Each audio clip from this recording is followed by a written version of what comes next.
Good morning, folks. You are looking back 10 years ago to one in a series of X10 and higher solar flares. This one knocked out power in Sweden in 2003 like the 1989 blast did in Quebec.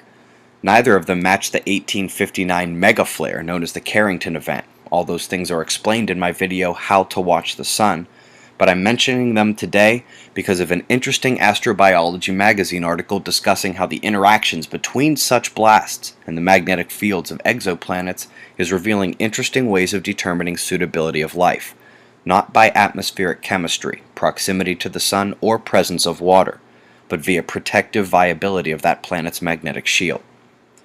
Also got linked for you, JPL's State of Flux product. Not ashamed to mention I spent an hour on here last night. They've got before and after shots updated with new ones every few days and coming with a terrific plot function of every such example on the map and with preview photos so you know what you're clicking on.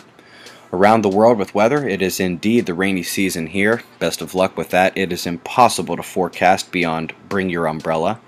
Eric, south of Mexico, already affecting coastlines and may take a swipe at Baja before he leaves. Noah, also tracking a low probability of Gulf development. Chances are low because it's under siege. I'll explain in a moment. First, we got to come across the pond to Portugal, where major heat warnings are in place as African air shifts north, as you see near the west coast. West coast of the US should be dry, with that spinning counterclockwise low out in the Pacific, concentrating precipitation north of Vancouver up to Alaska. Now back to the Gulf low under siege. All the energy that would be building that storm is shooting up the eastern US, causing major flooding. Clockwise spinning high pressure on the right, central low driving counterclockwise, meeting over MR2's house in Georgia, and this should clearly show how the equalization of pressure, temperature, moisture, and electric potential between air masses plays out at the convergence of those masses. Make sure you're keeping your eye on local weather conditions. Space weather.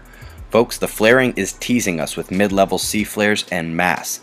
As they turn to face Earth squarely this weekend, the leading group on the right still has its polarity perfectly divided. Now coming to the big boys, 1785 and 87.